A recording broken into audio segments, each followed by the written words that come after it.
বিধু বলে আজকাল পাটনায় সে কি শীত, শুনে তুই একেবারে হয়ে যাবি স্তম্ভিত।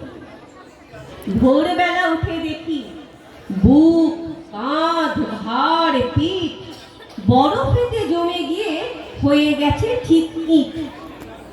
সিধু বলে ও তো ভারী, আমাদের গ্রামটায় ঠান্ডা যে কিরকম শুনে হবি চুপঠায়। ঘুম ভেঙে ঘটি নিয়ে কাছে গিয়ে গাইটার, দুধ দুই যত দেখি এ আবার কি ব্যাপার।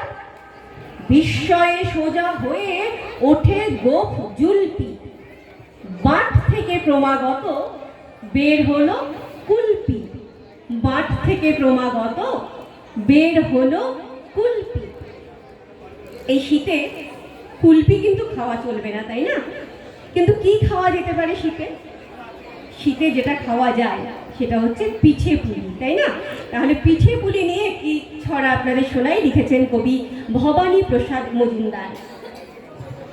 পিঠে নিয়ে রিসার্চ করে পতিত পাবন শেঠ এবছরই পাটনা থেকে পেলেন ডক্টরেট।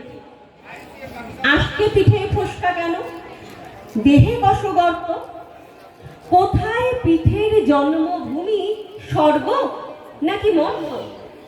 পাটিসাপটা নামটাকে কে করলো আবিষ্কার?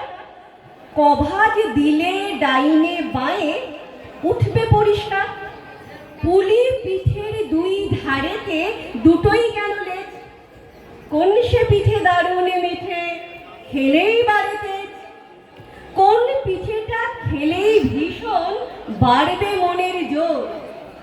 কোন সে পিঠে চিবিয়ে খেতে রাত হয়ে যায় ভোর? কোন সালেতে সরু চাকলির প্রথম প্রচলন? কোন দেশেতে মুখ সাউলির আদর সারাক্ষণ? কোন সে জেলার গোকুল গ্রামে কোন বাড়িতে কবে গোকুল পিঠে সর্বপ্রথম জন্ম নিল ভবে?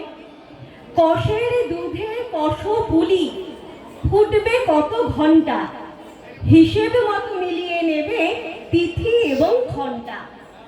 পুর কিসে হয় পুলি পিঠে কিংবা পাটিসাপটার? পুরটা কখন ভরতে হবে, বিফোর নাকি আফটার? পৌষ পার্বণ উৎসবটার কোন সালেতে শুরু? সর্বপ্রথম বাউনি বাঁধেন বিখ্যাত কোন গুরু?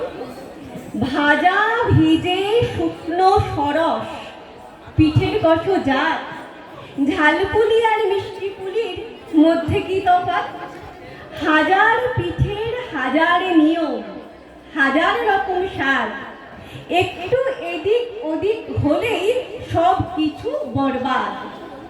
এমনি করে তথ্য লিখেই পতিত পাবন শেঠ বিশ্ববাসীর মুন্ডুগুলো করেই দিলেন হেট।